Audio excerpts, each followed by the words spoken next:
Shalom. Selamat petang Bapak Ibu Saudara yang dikasihi oleh Tuhan. Hari ini kita sudah seri yang ke-92 ya. Jangan bosan saudara ya, karena kita terus belajar. Sudah hampir selesai kitab Ulangan ini. Latar belakangnya ya, bangsa ini telah dipilih oleh Tuhan, ditebus dari Mesir dengan kemah tabernakel yang lengkap, diinstruksikan dalam waktu 1 bulan untuk hidup dalam kesucian dan dipersiapkan memiliki tanah perjanjian setelah melewati 40 tahun di padang gurun. Jadi Musa akan meninggal sebelum orang Israel masuk tanah perjanjian, dan kitab Ulangan ini mencatat 4 khotbah Musa ya. Nah, para pendengarnya, pembaca asli yang pertama ialah generasi yang baru ya, yang bukan generasi Exodus, keluaran, tapi generasi yang baru, lebih baru dari keluaran itu ya, yang mendengarkan khotbah ini. Ya, kata kunci kitab Ulangan adalah renewal, pembaharuan perjanjian Musa yang disampaikan 40 tahun yang lalu, dan ayat kuncinya ayo kita baca sama-sama ya. Ulangan 6 ayat 4 sampai yang kelima. 2, 3. Dengarlah hai orang Israel, Tuhan itu Allah kita. Tuhan itu Esa. Kasihilah Tuhan Allahmu dengan segenap hatimu dan dengan segenap jiwamu dan dengan segenap kekuatanmu. Ulangan adalah pembaharuan perjanjian Musa. Walk through the Bible ini menggambarkan seperti duet, berdua, berjalan bersama-sama, hukum yang disampaikan 40 tahun yang lalu dan hukum yang disampaikan 40 tahun kemudian. Kita sudah sampai Ulangan pasal yang ke-32. Ingat ya, sudah selesai khotbah ketiga dan keempat. Ini bicara tentang transisi ya, dari Musa kepada Yosua. Iya ya, saya lupa buka masker ini ya. Makanya saya kok menggos tadi ya. Mas diteruskan aja lah, biarkanlah. Ya, kita sudah belajar tentang nyanyian Musa. Dan ini nyanyian Musa bagian yang keempat. Masih ada pasal 33, masih ada pasal 34 dan kitab Ulangan ini selesai. Ingat ya, ini nyanyian Musa bagian yang keempat. Nah, sebelumnya ceritanya dalam nyanyian Musa bagian yang ketiga, Tuhan bicara, Allah menghakimi. Allah menghakimi orang Israel, umatnya. Kenapa? Karena mereka meninggalkan Tuhan, mengikuti dewa-dewa asing, dan Tuhan serahkan mereka kepada musuh-musuhnya. Dalam sejarah, dalam kitab Hakim-Hakim, ratusan tahun dijajah. Dalam masa raja-raja, ada 2 bangsa besar, bangsa Aram, ya, bangsa Syria, lalu bangsa Babel. Nah, sekarang kita bicara ayat selanjutnya. 2, 3. Bukankah hal itu tersimpan padaku, termeterai dalam perbendaharaanku? Hakulah dendam dan pembalasan pada waktu kaki mereka goyang, sebab hari bencana bagi mereka telah dekat. Akan segera datang apa yang telah disediakan bagi mereka. Nah, sekarang bicara, saya kasih gambar balance ya, keseimbangan. Kalau dalam nyanyian Musa bagian yang ketiga, Tuhan itu menghukum. Lalu di bagian ini, ya, bagian yang keempat ini, sekarang Tuhan bicara tentang belas kasihan. Jadi saudara harus paham ya, di sini letak keseimbangannya sifat Allah, karakter Allah. Kalau ada orang Kristen yang merasa gini, rasanya Tuhan itu kok buat saya dihukum seperti ini.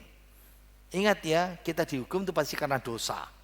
Nah, sama seperti orang Israel.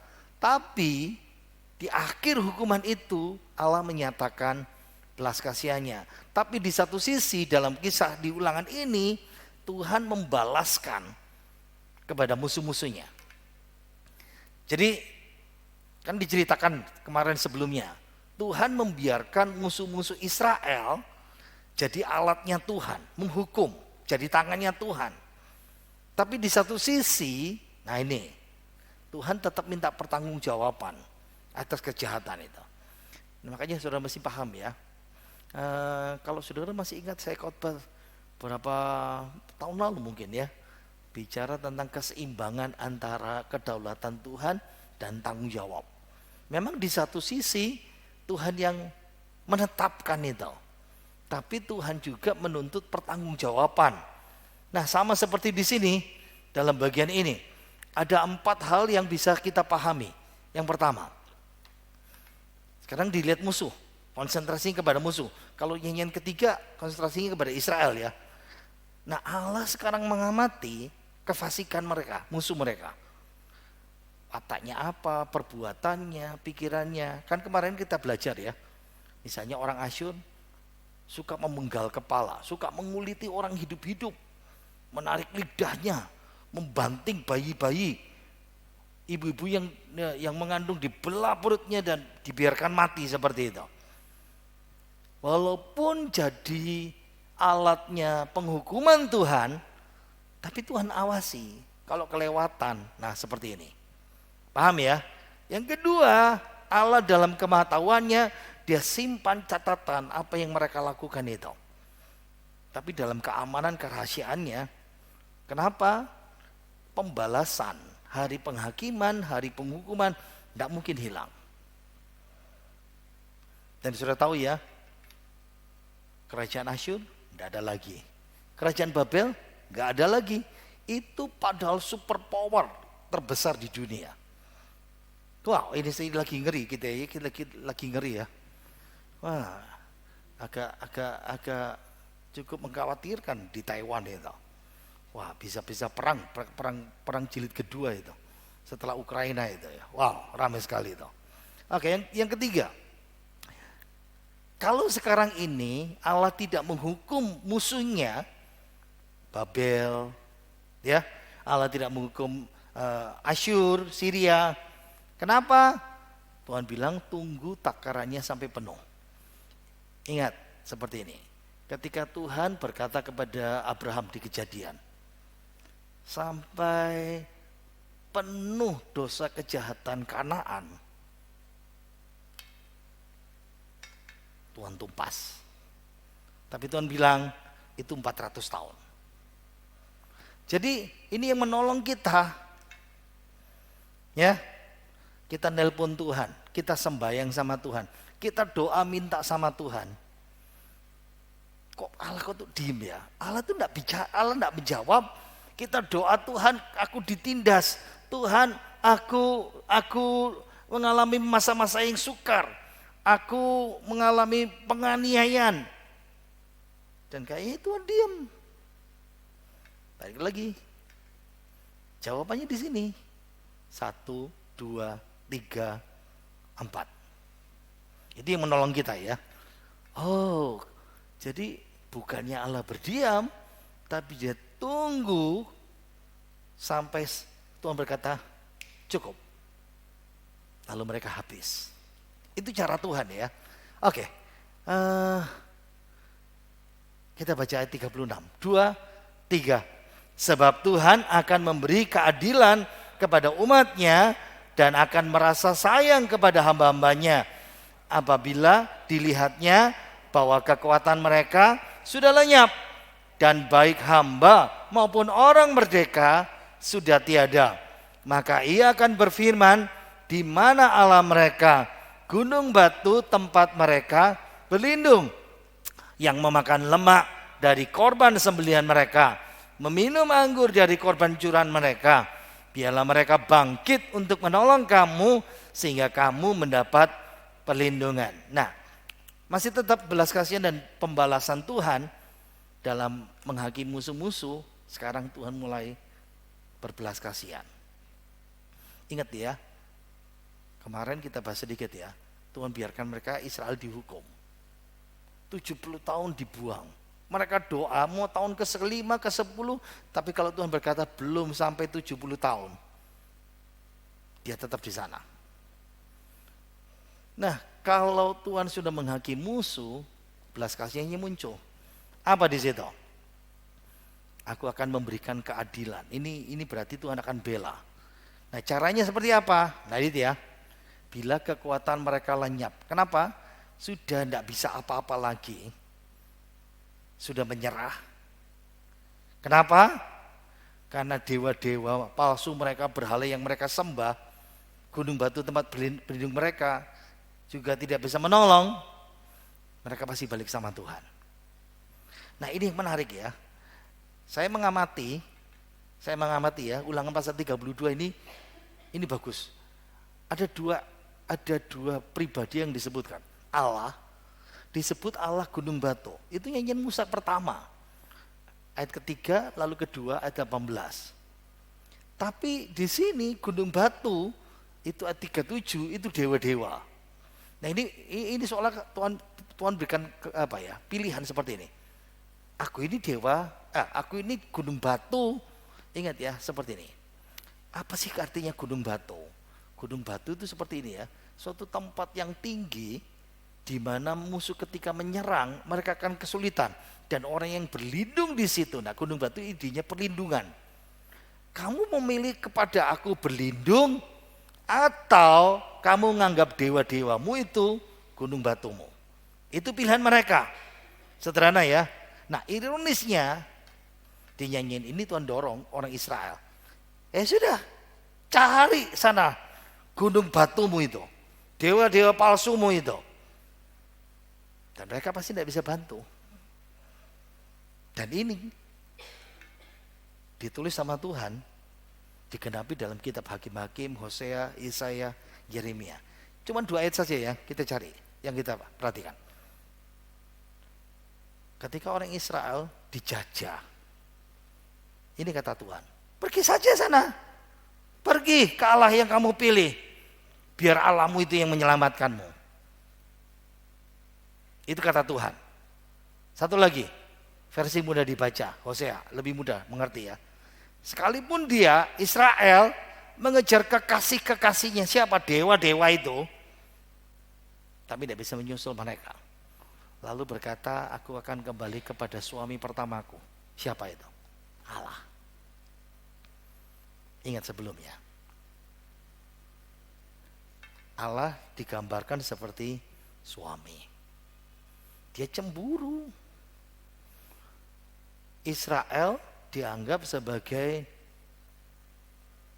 istrinya. Ingat ya, maka Allah cemburu kalau misalnya istri itu berpaling pada pria lain. Tunggu dulu, prinsip yang sama di perjanjian baru sama loh saudara. Coba baca Efesus pasal 5 ayat 22 sampai 33. Itu digambarkan seperti ini ya. Hai istri, tunduklah kepada suamimu, bla bla bla bla bla bla bla. Lalu, hai suami, kasihilah istrimu, bla bla bla bla bla bla bla. Ayat 32. Rahasia ini besar, yang aku maksudkan ialah hubungan antara Kristus dengan jemaat. Wow. Jadi hubungan antara Kristus, Allah dengan jemaat itu seperti suami istri. Nah, makanya kenapa dalam perjanjian baru itu jelas sekali ya. Aku membawa engkau jemaat kepada, mempertunangkan engkau kepada Kristus. Kita ini dianggap bertunangan dengan Kristus. Makanya kita disuruh kudus. Nah, kalau kita noleh kepada Allah lain, kalau kita tidak menomorsatukan Tuhan, Allah cemburu. Sederhana lah seperti itu. Saya rasa suami istri lebih gampang mengerti ya. Kalau suaminya noleh kepada orang lain atau istrinya noleh kepada orang lain, wah kita pasti cemburu seperti itu. Sekarang ayat 39. 2, 3. Lihatlah sekarang bahwa akulah dia, tidak ada Allah kecuali akulah yang mematikan dan menghidupkan. Aku telah meremukkan, tetapi akulah yang menyembuhkan. Dan seorang pun tidak ada yang dapat melepaskan dari tanganku. Sesungguhnya aku mengangkat tanganku ke langit dan berfirman, demi aku yang hidup selama-lamanya, apabila aku mengasah pedangku yang berkilat-kilat dan tanganku memegang penghukuman, maka aku membalas dendam kepada lawanku dan mengadakan pembalasan kepada yang membenci aku. Aku akan memabukkan anak panahku dengan darah dan pedangku akan makan daging, darah orang-orang yang mati tertikam dan orang-orang yang tertawan dari kepala-kepala musuh yang berambut panjang. Bersorak-sorailah hai bangsa-bangsa karena umatnya, sebab ia membalas darah hamba-hambanya. Ia membalas dendam kepada lawannya dan mengadakan pendamaian bagi tanah umatnya. Masih tetap dibelas kasihan ya. Ingat ya, kenapa Tuhan dalam nyanyian Musa ketiga menghakimi Israel? Bukan untuk memusnahkan, dihabiskan, enggak. Supaya bertobat. Makanya cari aja, pergi dulu sampai habis. Mereka sadar bahwa itu tidak bisa menolong. Allah hanya satu-satunya yang berkuasa atas kematian dan kehidupan. Nah makanya ketika orang Israel sadar, bertobat, baru Tuhan balas dendam kepada musuh-musuhnya. Ini harus dipahami pola Allah ya. Ingat ya tadi bangsa-bangsa lain dipakai Tuhan untuk mengalahkan musuh-musuh Israel. Dan itu sama persis ya, Israel dihukum lewat tangan Tuhan bangsa lain. Sekarang bangsa lain yang menjajah Israel, sama Allah pakai tangan bangsa lain untuk mengalahkan bangsa itu. Sama seperti ya, Babel dikalahkan Persia. Persia dikalahkan Yunani. Yunani dikalahkan Romawi. Wow, saudara mesti ngerti ya. Ini berarti Allah itu yang ngatur sejarah. Dalam tindakan ini Tuhan mulai melakukan penebusan ya, penyelamatan itu. Nah saya temukan ya, ini penutup. Lagunya selesai. Ada 3 hal yang dibicarakan. Yang ayat 39. Akulah aku. Akulah dia. Balik lagi ya, ujung-ujungnya ini kemuliaan Tuhan. Kemuliaan Allah. Nah kemuliaan Allah yang besar menuntut yang pertama. Ingat ya, mereka cari gunung batu, dewa asing. Tapi ujungnya Tuhan bawa. Itu bukan siapa-siapa. Akulah, bawa akulah dia. Saudara masih ingat ya, nyanyian Musa ini penutup.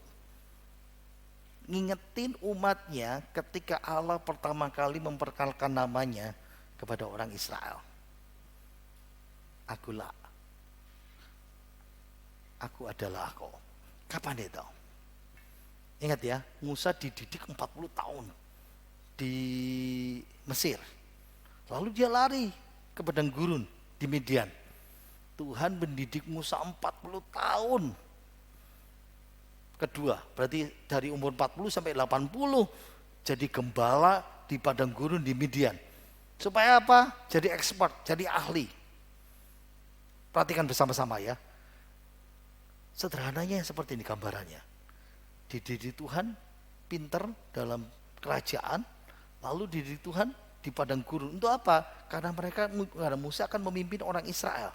Nah, persis di akhir 40 tahun itu, Tuhan mulai datang sama Musa. Semak yang bernyala, Tuhan panggil Musa, memperkenalkan dirinya. Akulah aku.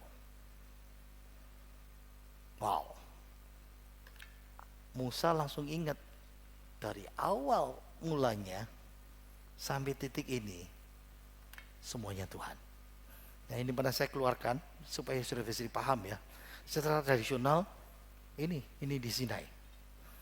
Ini matahari terbit di Sinai. Gunung Sinai itu seperti ini ya. Nah sudah lihat orang-orang di situ. Sulit sekali. Wah, saya sudah hampir tidak mampu naik ke tempat ini.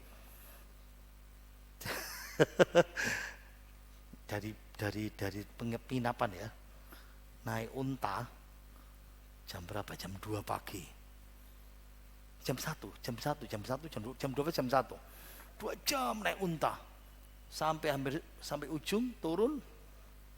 Dinginnya luar biasa. Tapi sudah diomongin ya, Pak, wine yang di pesawat itu bawaan Pak. Pendeta ngasai wine saudara, mabuk-mabukan ini. Enggak, karena biar enggak kedinginan katanya. Diminum. Ya gak mabuk saudara ya. Dingin sekali. Sampai di sana istri saya bilang, kamu sanggup Bab? Enggak. Naik, aku harus naik. Kayak Musa. Serius, baru 100 meter manggil orang. Bayar $100, gendong saya turun ke saudara. Tidak sampai atas saya. Aduh, nyesel. Ini pemandangan dari puncak. Saudara bisa bayangkan ya, Musa ada di sana. Nah kalau selesai lalu turun. Nah turunnya begitu. Nggak mau turun lagi saya naik unta. Lebih baik bayar lagi seperti itu. Turun sampai di sini. Ya, Saint Catherine Monastery. Tempat Musa terima firman Tuhan itu dipakai jadi gereja. Gerejanya orang Yunani seperti itu. Tunggu dulu. Sampai akhir kitab perjanjian baru, kitab Wahyu, Allah juga memperkenalkan dirinya seperti ini. Aku adalah, baca 2, 3. Aku adalah yang ada dan yang sudah ada dan yang akan. Oh itu. Wow. Itu cara Tuhan memperkenalkan dirinya ya. Nah perkataan akulah dia, itu paling banyak dalam kitab Yesaya. Kenapa? Waktu Allah mendorong umatnya dibebaskan dari Babel. Jadi ingat ya, balik lagi. Ini eksistensi Allah. Dia satu-satunya yang maha tinggi. Tidak ada Allah kecuali aku. Yesaya tadi itu ya. Tidak ada yang dapat menolong kecuali aku. Tidak ada yang dapat menandingi aku. Kenapa? Karena dia berdaulat yang C. Lihat di sini. Allah sebagai sumber segala tindakan, segala kejahatan, kebaikan tetap berada dalam tangannya. Apa itu Pak maksud jahat? Ya musuh. Orang yang berbuat jahat tetap di tangannya Tuhan. Dipakai Tuhan menghukum orang jahat lagi yang lain. Allah juga yang membentuk terang kehidupan maupun gelapnya kematian. Ketika orang dihukum sama seperti itu ya. Nah ingat, karena Allah punya kuasa yang tidak dapat dilawan.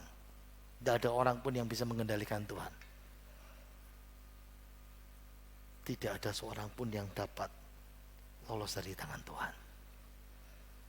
Ketika sudah pelajari kitab Wahyu, bahkan setan pun masuk ke dalam jurang maut. Wow. Yang kedua, itu yang pertama ya, kemuliaan bagi Allah, bahwa akulah dia. Yang kedua, ini bicara kengerian bagi musuh-musuhnya. Hukuman itu disahkan dengan sumpah. Nah dalam nas dikatakan Allah mengangkat tangannya. Nah itu tindakan orang sumpah ya. Kalau saudara mau pelajarin dalam kitab Kejadian, Keluaran, Nehemia, Mazmur, Yeskiel, kita baca Kejadian saja ya, Kejadian 14. Dalam bahasa Indonesia tidak kelihatan ya. And Abraham said to the king of Sodom, I have lift up mine hand. Nah aku telah mengangkat tanganku unto the Lord, kepada Tuhan, di hadapan Tuhan. Nah sama persis ya, tapi di bahasa Indonesia langsung diterjemahkan, aku bersumpah. Tapi sebetulnya dalam bahasa aslinya sama seperti Authorized Version ya. Aku telah mengangkat tanganku. Kalau Allah mengangkat tangan, berarti Allah bersumpah. Nah tapi beda. Nah Allah kita tidak bisa bersumpah demi yang di atasnya. Allah tidak bersumpah demi Allah. Kenapa? Karena dia yang paling tinggi. Kalau dia bersumpah demi Allah, nah itu beda. Tapi ingat, dia bersumpah demi diriku sendiri. Akulah aku. Wow. Persiapan apa? Dipakai bahasa Indonesia pakai kata pedang yang berkilat-kilat di asa. Itu pedang di langit, pedang di surga sudah mengamuk, gambarannya ke saya. Nah, sementara pedang di asa berikan kesempatan orang berdosa, bertobat, berdamai. Nah, di sisi lain ini menolong kita lagi. Baca 2 Petrus pasal 3 ayat 9a. 2, 3. Tetapi ia sabar terhadap kamu, karena ia menghendaki supaya jangan ada yang binasa, melainkan supaya semua orang berbalik dan bahkan orang jahat pun, nah sekali lagi, Bahkan orang jahat pun dikasih Tuhan kesempatan. Tobat enggak. Makanya kalau kita berdoa, itu ya, Tuhan, kapan Tuhan balas ya Tuhan ya? Kayaknya Tuhan diem. Di satu sisi ada dua pilihan. Orang jahat ini terus jahat sampai puncaknya dan Tuhan berkata selesai. Atau dia bertobat, diampuni.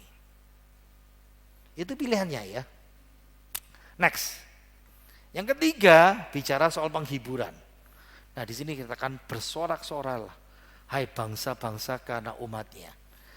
Nah saya melihat Musa mengakhiri nyanyiannya ya dengan kata-kata sukacita. Hukuman masih ingat enggak kemarin? Ulah beludak keluar, wabah keluar, kelaparan keluar, musuh keluar, kutukan-kutukan. Tapi di akhir Tuhan, nyanyian Musa ini bicara soal puji-pujian. Kenapa? Jelas sekali ya, karena Israel itu adalah milik Tuhan. Meskipun dihukum, pasti ada umat yang tersisa. Nah dalam bahasa Inggris, dalam bahasa asli Alkitab juga ya, pakai kata sisa, remnant. Yang sisa itu kesudahannya damai sejahtera. Saya pelan-pelan, saya terangkan. Selalu kalau sudah baca Alkitab Perjanjian Lama ya, dan sisa Israel. Opo iku, mungkin sudah berkata, itu namanya remnant.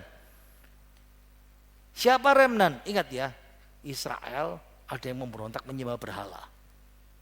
Tapi ada sebagian masih percaya, setia, atau akhirnya bertobat. Nah remnant itu seperti ini gambarannya. Lihat ya, remnant itu bukan kalau kita bilang sisa kan ampas, jeruk yang di atas. Enggak, sisa itu sari-sari jeruknya itu loh, jusnya itu. Nah itu yang disebut sisa dalam Alkitab. Jadi jangan pernah pikir ya, sisa itu ampase, sisa makanan. Enggak. Kalau sisa dalam Alkitab itu seperti ini, orang-orang yang tersaring dan diselamatkan. Itu yang bersukacita kata Tuhan. Nah ini menolong kita ya, menolong seperti ini. Ketika kita sedang berjuang dalam iman kita, tetap setia teguh, walaupun terus halangan, rintangan, pencobaan, kesulitan datang terus, dan bilang akhirnya sukacita. Wah itu menolong kita ya. Oke selanjutnya 2, 3. Lalu datanglah Musa bersama-sama dengan Yosua bin Nun dan menyampaikan ke telinga bangsa itu segala perkataan nyanyian tadi. Setelah Musa selesai menyampaikan segala perkataan itu kepada seluruh Israel, berkatalah ia kepada mereka, perhatikanlah segala perkataan yang kuperingatkan kepadamu pada hari ini, supaya kamu memerintahkannya kepada anak-anakmu untuk melakukan dengan setia segala perkataan hukum Taurat ini.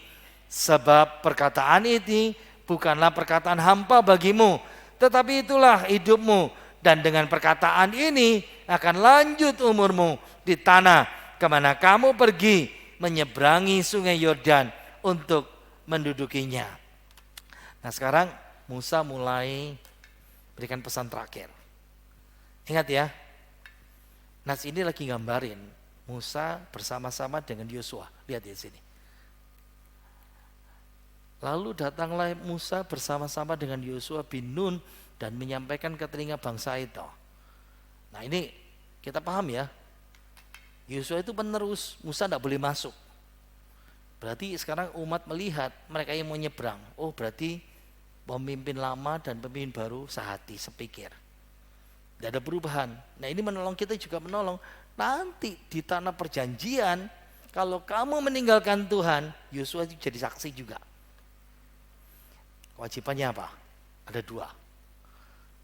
Perhatikan dengan sungguh-sungguh, meneruskan nyanyian ini. Ingat, saya ulang-ulangi sekali lagi biar hafal ya. Mereka tidak punya Alkitab kayak kita buku Alkitab. Mereka juga nggak punya catatan yang ada di HP kita seperti Alkitab yang di HP kita. Bagaimana mereka tahu ayat Alkitab? Menghafal. Tidak semua orang bisa menghafal. Bagaimana firman Tuhan bisa dimengerti? Dinyanyikan. Nah, nyanyikan lebih mudah. Nyanyian itu nempel dalam pikiran kita ya. Coba pikirannya. Saya ingat dulu waktu kecil di gereja itu ada namanya nyanyian Tabernakel Glory. Jadi kalau orang nyanyi langsung langsung keluar kata-katanya ya. Kenapa? Itu nyanyian sudah lama. Sekolah minggu kita nyanyi dulu. Tapi begitu ada orang nyanyi, langsung kita ingat nyanyian itu. Nah sama persis. Kenapa nyanyian ini mesti diteruskan kepada anak cucunya, menantunya, kepada cicitnya semuanya. Supaya tahu firman Tuhan. Ada dua alasan. Yang pertama, karena kepentingannya. Ayo baca, yang kuning. 2, 3. Perkataan ini bukanlah perkataan hampa bagimu, tetapi itulah hidupmu. Ini bukan perkataan biasa, ini perkara hidup mati.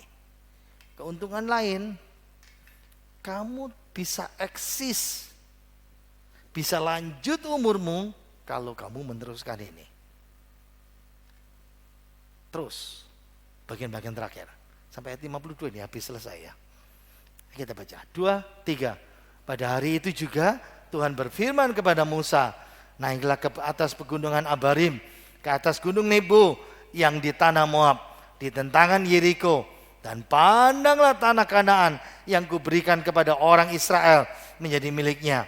Kemudian engkau akan mati di atas gunung yang akan kau naiki itu, supaya engkau dikumpulkan kepada kaum leluhurmu, sama seperti Harun, kakakmu, yang sudah meninggal di gunung Hor, dan dikumpulkan kepada kaum leluhurnya. Oleh sebab kamu telah berubah setia terhadap aku di tengah-tengah orang Israel, dekat mata air Meriba, di Kades, di padang gurun Sin. Dan oleh sebab kamu tidak menghormati kekudusanku di tengah-tengah orang Israel, engkau boleh melihat negeri itu terbentang di depanmu, tetapi tidak boleh masuk ke sana, negeri yang kuberikan kepada orang Israel. Nah, Tuhan kasih perintah, Musa naik gunung Nebo. Kenapa? Di situ kamu mati. Nah, Nebo itu nanti di pasal 34 saya keluarkan ya. Gunung yang paling menonjol di Abarim, di Moab, di ujungnya laut utara, laut mati. Di sini Tuhan bilang, Musa, kamu akan mati di sana. Itu keren saudara ya. Saudara bayangkan ya. Tuhan bilang sama Harun, sebelumnya, Harun, naik ke gunung Hor ini, kamu akan mati di sana. Bawa anakmu nanti gantikan kamu. Sekarang Tuhan bilang sama Musa, Musa, naik ke gunung Nebo ini, kamu akan mati di sana. Wow. Jadi kamu bisa lihat, ingat kenapa Musa tidak boleh masuk? Sudah dicatat ya, waktu belajar bilangan. Tuhan bilang, Musa, perintahkan, bicara sama batu. Air akan keluar. Orang-orang ngomel berkali-kali. Tapi Musa saking orang yang paling lembut di dunia, kata Alkitab ya, bisa sempat emosi. Kamu itu ya.